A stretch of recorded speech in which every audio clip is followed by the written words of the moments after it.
Shalom saudara, selamat bergabung dalam acara firman dan kesaksian yang akan menguatkan kita setiap hari. Hari ini kita mau sama-sama menyembah Tuhan, bersyukur buat setiap kebaikan Tuhan. Terima kasih Tuhan Yesus, haleluya. Kasih Tuhan. Thank you Jesus.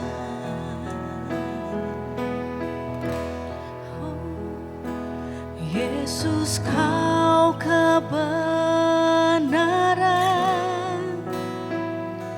yang menyelamatkanku, kau memberikanku hidup dan pengharapan.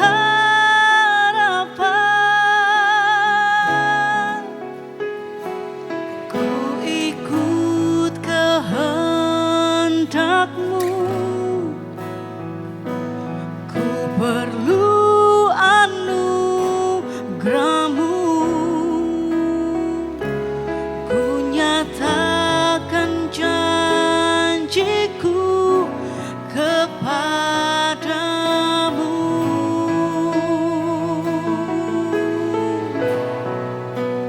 Kalau ku hidup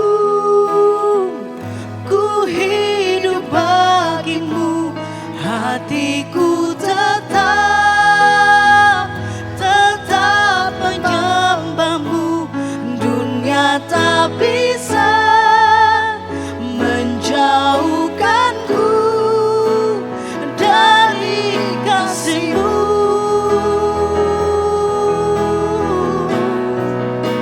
Selama ku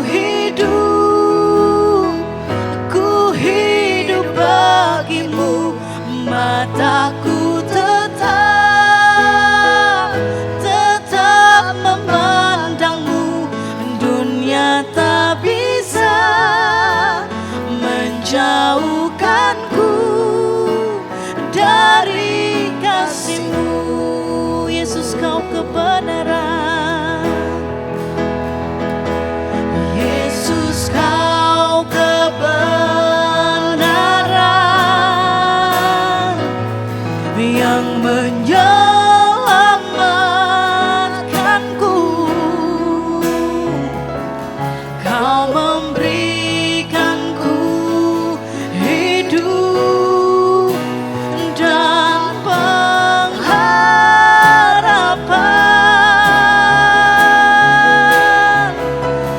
Ku ikut kehendak-Mu, ku perlu anugerah-Mu, ku nyatakan janjiku kepadamu.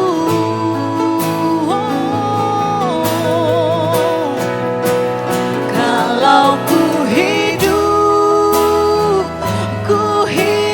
bagimu, hatiku tetap menyembah-Mu. Dunia tak bisa menjauhkanku dari kasih-Mu. Selama ku hidup bagimu, mataku tetap memandang-Mu. Dunia tak bisa menjauhkanku dari kasih-Mu. Dunia tak bisa, dunia tak bisa menjauhkanku dari kasih-Mu. Dunia tak bisa, dunia tak bisa menjauhkanku dari kasih-Mu. Terima kasih, tak bisa jauhkan kami, Yesus. Terima kasih. Terima kasih Bapa yang baik.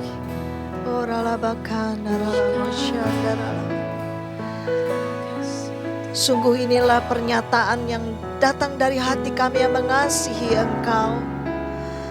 Biarlah mata kami terus tertuju kepadamu. Terima kasih untuk saat ini. Dan kami mau katakan kami akan terus memandang kepadamu. Oh Yesus yang hidup, kami mengasihi Engkau. Dan Roh Kudus hadirlah di tengah-tengah kami. Tuntun kami. Dan biarlah Engkau terus berbicara untuk buat kami mengerti tentang apa yang harus kami lakukan, tentang apa yang harus kami perbuat untuk menyenangkan hati-Mu. Hadirlah di tengah-tengah kami, ya Roh Allah yang hidup, dan Engkau yang akan mengendalikan acara ini. Bahkan firman yang disampaikan, kesaksian yang disampaikan, itu sanggup mengubahkan kami, memulihkan kami, menyegarkan kami, bahkan menyembuhkan kami. Terima kasih, dan di dalam nama Yesus kami bersyukur untuk hari ini, hari yang Tuhan jadikan. Haleluya, amin, amin. Sekali lagi saya ingin menyapa setiap saudara yang bergabung di dalam acara firman dan kesaksian hidup yang akan memberi kekuatan sepanjang hari. Hari ini kita bersama-sama akan terus mendengarkan firman dan kesaksian yang ada, dan bersama dengan saya Ibu Yeni dan juga teman-teman yang lain di sini ada kesaksian yang luar biasa dari hidup Bu Yeni. Hari ini topik yang kita akan dengarkan adalah tentang nyawa sambungan. Tahukah saudara bahwa setiap hari kita boleh hidup, ya Bu Yeni ya. Itu sebenarnya nyawa kita tiap hari disambung ya. Karena kalau bagi Tuhan urusan kita udah selesai di muka bumi ini, ya udah selesai gitu. Tapi kalau kita masih ada hari ini, itu adalah satu anugerah Tuhan, dan Tuhan mempercayakan hidup kita sambung lagi walaupun kondisinya mungkin hari ini tidak terlalu saudara inginkan. Saya mau beritahu saudara bahwa persyaratan sebuah kematian itu bukan karena sudah tua, sakit-sakitan ya Bu Yeni. Tapi kalau memang udah selesai, ya selesai. Tapi saudara akan mendengarkan nanti bagaimana apa yang terjadi dalam kehidupan Bu Yeni di waktu-waktu yang lalu. Memang kalau saya dengarkan kesaksian Bu Yeni ya, dari awal hidupnya tuh sambung menyambung gitu loh. Dan hari ini Tuhan luar biasa untuk setiap kita, untuk kita bisa iman kita bangkit, mendengarkan kembali kesaksian yang ada. Tahukah saudara bahwa di dalam nyawa itu adalah nyawa atau jiwa ya. Kalau nyawa sudah gak ada, udah selesai hidup kita. Dan tidak ada apa-apa lagi. Bahkan di dalam kitab Mazmur 146 ayat yang keempat menuliskan, apabila nyawanya melayang, ia kembali ke tanah. Pada hari itu juga lenyaplah maksud-maksudnya. Kalau kita sudah gak ada nyawa, selesai, dikuburkan. Dan saudara bisa melihat begitu banyak kuburan yang indah-indah. Tapi saya juga melihat ada banyak mimpi, visi, cita-cita yang belum kesampaian, yang terkubur di situ. Sebab itu setiap hari ketika kita masih bernafas, membuka mata, anugerah Tuhan sedang terjadi kembali. Kesempatan yang baru ada lagi di dalam hidup kita. Dan apa yang dialami oleh Ibu Yeni beberapa tahun yang lalu adalah awal daripada bagaimana Tuhan secara luar biasa menolong Bu Yeni. Saya percaya Tuhan tambahkan usia ini adalah satu anugerah, karena waktu itu Bu Yeni udah gak ada harapan lagi ya. Baik, sebelum Bu Yeni bersaksi tentang apa yang dialami oleh beliau dalam hidupnya, saya ingin juga membagikan kepada saudara di dalam kitab Roma 14 ayat 7 sampai ke 8. Dikatakan demikian, sebab tidak ada seorang pun di antara kita yang hidup untuk dirinya sendiri, dan tidak ada seorang pun yang mati untuk dirinya sendiri. Sebab jika kita hidup untuk Tuhan. Jika kita mati, kita mati untuk Tuhan. Jadi baik hidup atau mati, kita adalah milik Tuhan. Satu hal kepastian yang kita harus percayai, bahwa kita adalah milik Tuhan.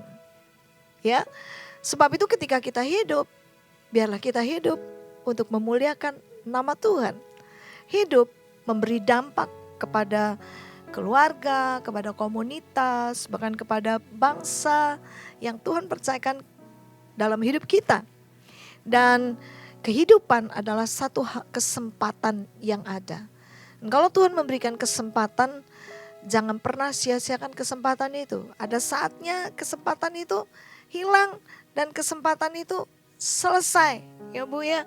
Jadi kalau kita memiliki kesempatan, gunakan dengan luar biasa. Karena firman Tuhan katakan, baik kita hidup, baik kita mati, itu adalah untuk memuliakan Tuhan. Jadi persoalannya bukan berapa panjang umur kita. Persoalannya adalah apakah hidup kita berguna, apakah hidup kita memberi dampak kepada banyak orang. Kalau kita bilang ukuran hidup, itu adalah misterinya Tuhan. Tapi bagian kita adalah menggunakan hidup ini untuk bisa menyatakan kebesaran Tuhan. Saya percaya kalau ini menjadi fokus dari hidup kita, pasti Tuhan juga akan memberikan kita sukacita. Apa sih yang kita cari dalam hidup ini ya? Yaitu sukacita, damai sejahtera yang kita alami. Nah, apa yang firman Tuhan katakan, biarlah ini menjadi kekuatan di dalam hidup kita. Apakah Tuhan tidak bisa menjaga hidup kita? Apakah Tuhan tidak bisa menjaga nyawa kita? Dia bisa lakukan semua itu. Tetapi biarlah hari ini kita semakin mengerti bahwa persoalannya bukan persoalan berapa lama hidup. Tapi persoalannya apakah kita memakai kesempatan untuk hidup kita melayani Tuhan. Nah, hari ini bersama dengan saya Bu Yeni mungkin bisa bersaksi bagaimana ini nyawanya Bu Yeni nyaris-nyaris antara Bu Yeni menghadapi satu kehidupan antara hidup dan mati gitu ya. Apakah Bu Yeni bisa ceritakan beberapa waktu yang lalu ya, cukup lama. Saya tahu bahwa Bu Yeni beberapa waktu yang lalu juga berhadapan untuk pertarungan nyawa. Tapi bagaimana pertama kali Bu Yeni ngalamin hidup yang dimana ini adalah sesuatu yang tidak mudah. Bisakah Bu Yeni ceritakan mungkin? Ya. Terima kasih Bu Betty yang sudah memberi kesempatan saya untuk membagikan kesaksian hidup yang pernah saya alami, di mana saya pernah mengalami titik terendah dalam hidup saya ketika saya divonis oleh dokter. Kejadian ini sebenarnya sudah sekitar 40 tahun yang lalu. Udah ya. lama. Lama banget. Tapi masih ingat ya. Ya, puji Tuhan masih ingat dikit. Karena itu adalah satu hal yang sangat penting kan dalam hidup ya. Betul. Jadi ketika saya divonis sama dokter bahwa waktu itu jadi divonis sama dokter kalau saya tidak mungkin bisa umur panjang gitu Bu. Jadi ya nggak ada yang mustahil bagi Tuhan ya Bu ya. Jadi ternyata saya bisa hidup sampai hari ini. Nah, itu dimulai ketika waktu itu saya masih ikut kegiatan di dalam kampus. Dan waktu saya di kampus itu ada kegiatan untuk camping ya. Nah, dan kita pergi bersama teman-teman, beberapa teman, kita berangkat malam. Jadi ada semacam grup-grup gitu yang grup malam, ada berapa orang, kita berangkat naik mobil ke tempat camping yang itu adalah gunung Bu. Jadi mesti kan muter gini ya. Nah, dalam perjalanan itu tiba-tiba ya ada salah satu yang ceroboh tuh kebetulan itu yang nyetir mobil yang nyetir, lagi. Ya, yang nyetir yang ceroboh gitu ya. Nah lupa tuh kalau jalanan itu putar naik ke atas gini Bu. Nah tiba-tiba ya nggak tahu gimana. Tiba-tiba dia nggak muter, jadi lurus gitu ceritanya. Jadi kan itu jurang. Ini lagi naik kan? Iya, itu kan jurang, jadi turun. Nah kebetulan kalau untuk camping zaman dulu itu bukan mobil yang sedan gitu ya, yang tertutup rapat, enggak sih. Jadi di dalam mobil itu kapnya terbuat dari terpal, seperti kain gitu ya. Jadi itu yang kayak mini truk begitu ya? Iya semacam gitu, jadi Chevrolet gitu ya. Jadi terpalnya terbuka ketika mobilnya itu jatuh, terpalnya Tunggu terbuka. sebentar Bu. Saya mau bayangin. Jadi ini sebenarnya mobilnya mobil bak begitu ya? Ya semacam Mobil itu. terbuka terus karena ini mahasiswa semua ya anak-anak muda lah nggak Iya, mikir panjang. Iya, Jadi ini mobilnya dipakai terpal begitu. betul. Terus teman-teman dan Bu Yeni ada di dalam itu. Iya, Waduh. Oke, itu silakan masa-masa lanjut. muda Bu itu ya. Karena camping kan nggak mungkin ya bawa mobil bagus gitu loh. Nah di situ tiba-tiba ketika mobil itu jatuh, terpal itu terbuka Bu, terbuka gitu semua dan satu demi satu tuh kelempar gitu. Kelempar ke jurang dan jurang itu diukur itu 70 meter ya Wow. kedalamannya.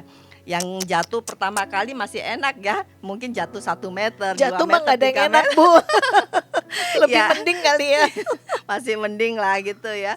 Tapi tiba-tiba ya itu kebetulan saya kok yang paling dalam gitu loh 70 meter dan begitu ramanya ada batu besar menyapa saya dan ketika saya jatuh kepala saya Jadi lagi. Ibu disapa batu besar. Iya, begitu. Akibatnya Jadi batunya tuh langsung kepala saya tuh langsung kena jatuh batu. di batu dan di situ saya ada keretakan di sini Berapa senti? sekitar 14 sampai 16 cm Wih, gitu ya. panjang banget ya. Ya lumayan sih Bu, sampai saya sempat digundul itu ceritanya. Nah, kebetulan kalau di sana kan rumah sakitnya kan di kota kecil gitu ya, ya apa adanya gitu. Ini ya. kota kecil daerah mana sih Bu? Itu daerah Malang, Malang. Iya. Oke. di Malang. Dan jadi saya langsung begitu saya terlempar jatuh di jurang, ya di situ ada pertolongan orang-orang. Akhirnya saya sampailah ke rumah sakit dan dalam posisi saya sudah nggak sadarkan diri waktu saya sudah kena hantam kepala saya karena itu darah udah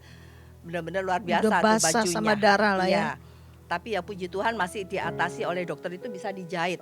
Jadi sebelah sini saya kalau saya ke salon pasti orang tahu, loh habis jatuh ya Bu. Iya gitu. Sebelah sini maaf. Iya di sini sampai sini Oh. gitu.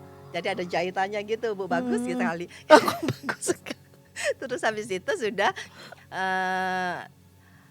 akhirnya dokter sudah menangani, sudah dijahit.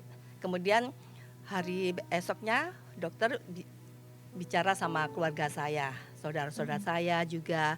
Dia bilang kalau malam ini adik kamu ada tumpah sampai warna hijau, berarti tidak ada kesempatan Sorry, hidup. ini dokter bicara sama Saudara. kakaknya Bu Iya, Yeni. Iya. Lanjut. Nah, sampai tumpah warna hijau, jadi nggak ada kesempatan untuk hidup. Kalaupun hidup, dia akan cacat, istilahnya cacat mental ya Bu ya, kayak gitu tuh ya. Iyalah ya. Iya, jadi kayak Jadi kayak kan gegar otak kan iya, istilahnya gegar seperti otak, itu. iya. Kemudian ya nggak bisa apa-apa, tapi keluarga saya jujur sudah keluarga dalam Tuhan semua. Jadi mereka berdoa. Mereka berdoa, cuman doanya yang sederhana karena posisi juga kan dalam seperti harus sekarang ini juga. Tuhan beri kesempatan buat adikku. Pakai dia menjadi alat kemuliaan-Mu. Cuman seperti itu, tapi dengan hati yang jujur, hati yang hancur dan sungguh-sungguh dia berdoa kan, namanya saudara ya. Doa sederhana tapi dengan hati yang tulus Ya. dan hati yang hancur di hadapan Tuhan, Tuhan mendengar. Amin. Ya. Lalu Bu, Ya, kejadian itu setelah berapa hari ya saya nggak sampai meninggal, walaupun saya langsung malam itu juga saya tumpah. Jadi Muntah, tumpah. begitu? Ya muntah warna hijau. warna hijau. Warna Wah, hijau. berarti itu kan udah satu tanda kritis ya. Iya, betul. Lalu setelah itu Tapi saya nggak ada tanda-tanda untuk meninggal. Jadi tetap ya seperti orang tidur. itu benar-benar mujizat ya. Seperti orang tidur gitu aja. Sampai saya ada di rumah sakit tuh sekitar 2 bulanan ya, rasanya itu 2 bulanan. Dari Bu Yeni dirawat di ICU, lalu lanjut lagi di kamar biasa itu sekitar 2 bulan. Enggak, cuman berapa hari aja. Habis itu saya dipindah Ke rawat ruang biasa. Iya. Itu 2 bulan. Iya, sekitar 2 bulan. Tapi Kok lama sekitar sekali? mungkin perawatan juga ya. Sekitar 1 bulan itu saya sudah mulai sadar.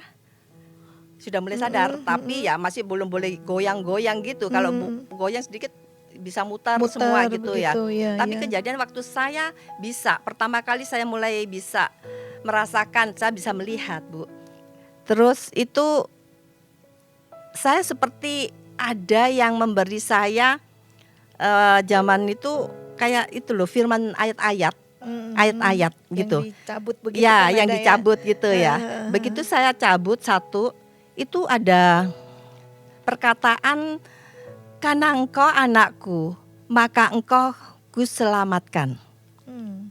Dan itu tiba-tiba seperti menjadi rema, kayak menjadi kekuatan saya. Dan saat itu juga saya merasakan hidup saya tuh, walaupun saya sedang dalam keadaan di rumah sakit itu, tapi ya memang, tapi Tuhan buktikan sampai hari ini ada kekuatan gitu loh. Jadi nggak kefokus ke sakitnya, fokusnya ya firman tadi itu, bahwa ada.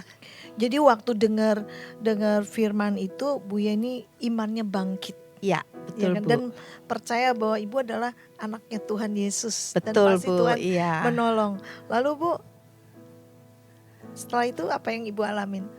Setelah itu ya saya mengalami ya cuman di rumah sakit aja, nggak bisa goyang terlalu banyak, dan pelan-pelan pulih.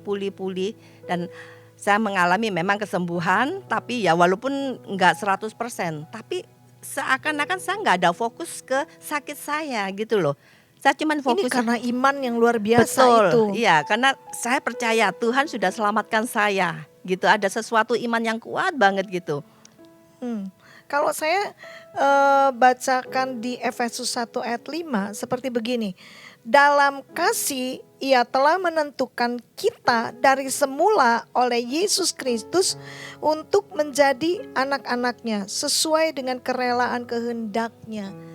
Memang luar biasa jadi anak Tuhan ya. Amin. Pasti kita diselamatkan lalu diangkat menjadi anaknya, dikasihi. Nah, Bu, setelah Bu Yeni mengalami 2 bulan dirawat di rumah sakit, setelah itu pemulihan. Oke, dan pelajaran apa yang Ibu dapatkan dari peristiwa ini? Ini kan seperti nyawa yang disambung ya. Betul. Sambung nyawa loh ini, karena memang dokter memperkirakan ya kalau nggak meninggal pasti dia akan, Bu Yeni akan menjadi seseorang yang ya bukan dengan gangguan jiwa sih, mungkin lebih kepada syaraf, lebih kepada kondisi fisik ya. Mungkin kondisi fisik motorik atau juga bahkan juga sulit untuk berpikir, dengan bahasa yang paling mudah jadi lemot gitu loh ya kan. Tapi hari ini saya menemukan Bu Yeni luar biasa gitu ya. Dia bisa berdoa, Bu Yeni adalah seorang pendoa syafaat dan dia juga bisa mendoakan orang. Nah Bu, apa yang Ibu dapatkan dari kehidupan yang Tuhan sambungkan ini? Ya, saya merasakan ingin mengucap syukur terus dalam kehidupan saya, dengan cara saya mengabdikan diri buat Tuhan lah. Tuhan sudah tolong saya, melalui saya juga mau pengen menolong orang lain. Cuman itu aja. Dan itu yang Bu Yeni dapatkan, sehingga apapun yang Ibu Yeni alamin, satu tujuan adalah untuk melayani Tuhan. Ya. Ya kan? Nah mungkin di sini ada ditulis tentang Galatia 2 ayat 20. Ini Bu Yeni bisa baca ini? Oke, saya baca dulu Bu. Galatia 2 ayat 20. Namun aku hidup, tetapi bukan lagi aku sendiri yang hidup, melainkan Kristus yang hidup di dalam aku. Dan hidupku yang kuhidupi sekarang di dalam daging adalah hidup oleh iman dalam Anak Allah yang telah mengasihi aku dan menyerahkan dirinya untuk aku. Amin.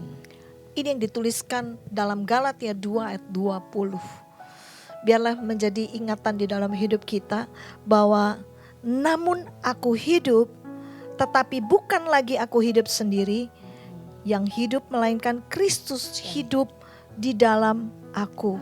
Amin. Dan ketika hari ini kita ada, kita hidup, dengarkan saudara yang dikasih Tuhan, bahwa hidup ini adalah sementara. Jadi kalau masih hidup, biarlah gunakan hidup untuk memberi dampak dan untuk melayani banyak orang. Mungkin ada pertanyaan di antara saudara yang mendengarkan acara ini.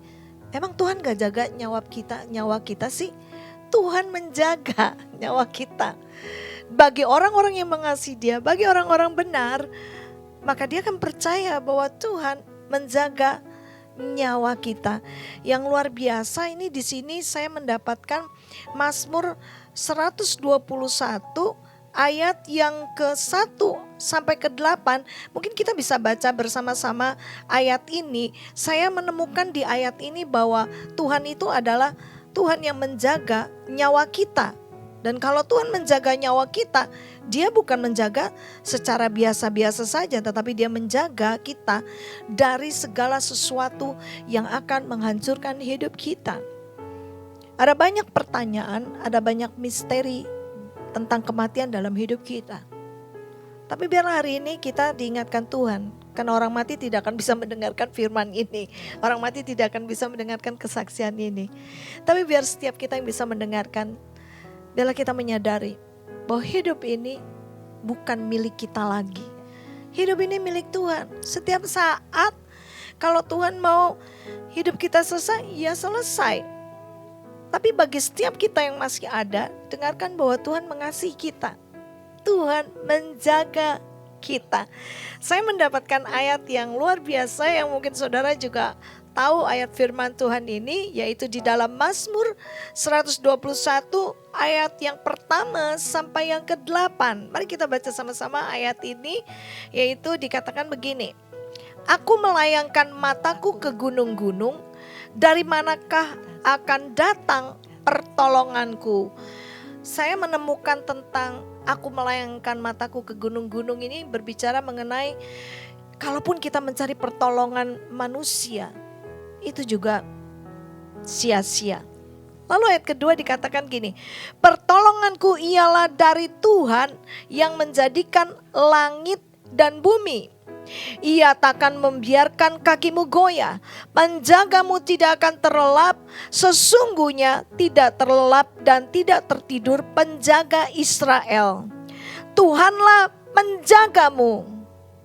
Katakan bersama-sama dengan saya, Tuhanlah penjagaku.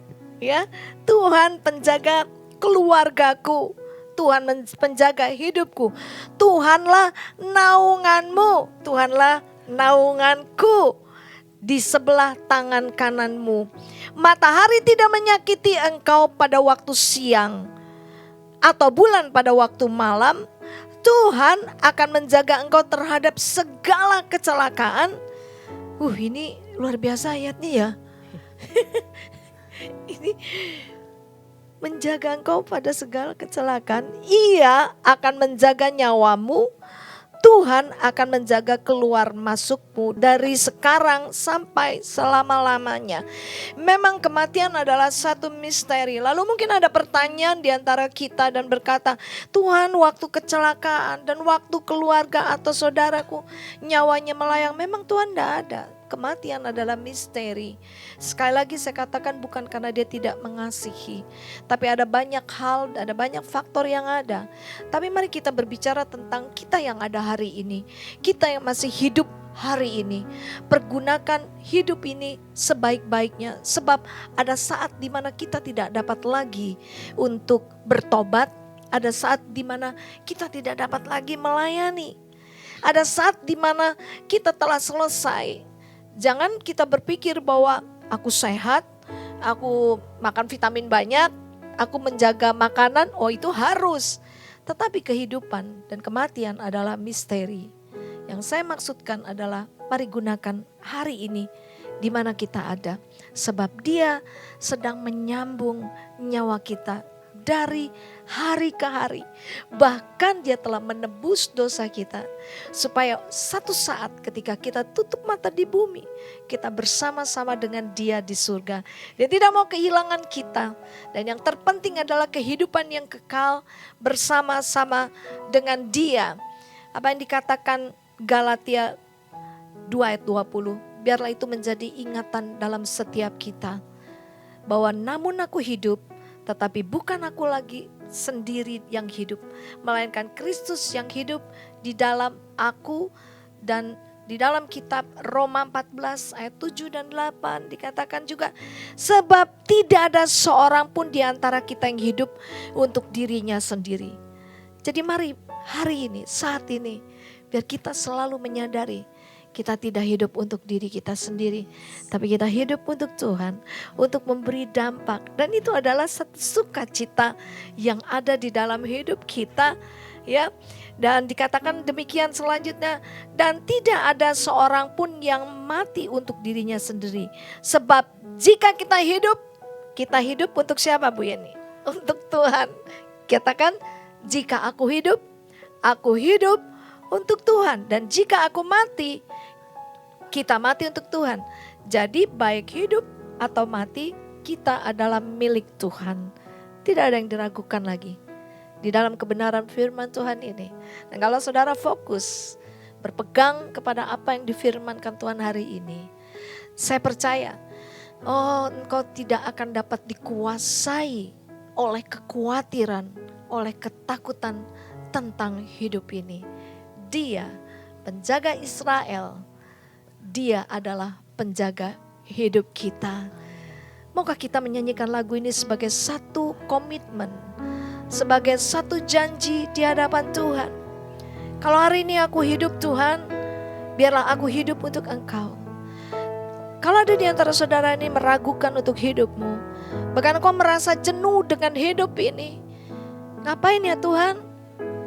Bangun pagi, harus melakukan aktivitas rutin dan selesai. Kadang-kadang itu akan membuat kita bosan ketika kita tidak memiliki tujuan dalam hidup ini. Saya mau ajak saudara miliki tujuan dalam hidup ini. Hidup kita untuk memuliakan nama Tuhan. Kalau saudara bekerja, biarlah bekerja untuk memuliakan nama Tuhan. Kalau saudara mungkin melayani, biarlah nama Tuhan dimuliakan. Kalau mungkin saudara adalah seorang ibu rumah tangga, biar aktivitas apapun yang kita lakukan itu untuk Tuhan. Kalau ada adik-adik yang bersekolah ataupun mungkin ada mahasiswa di sini, katakan, Tuhan, aku sekolah, aku pandai, itu untuk Tuhan. Apapun yang aku lakukan, biar nama Tuhan dimuliakan.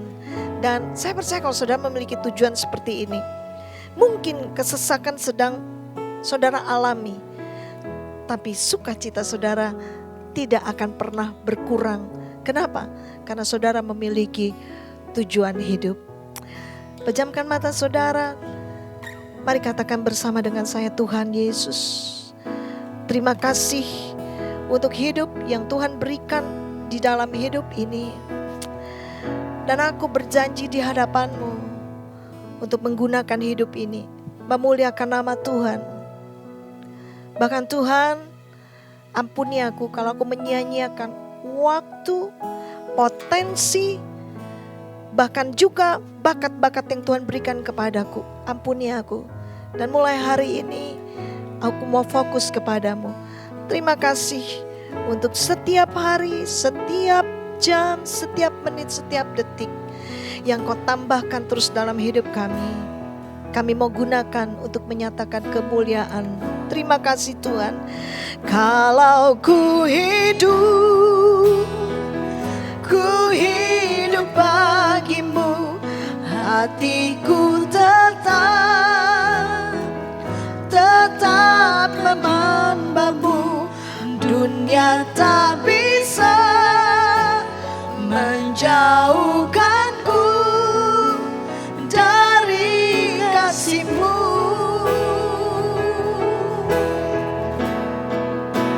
Selama ku hidup bagimu, mataku tetap memandangmu.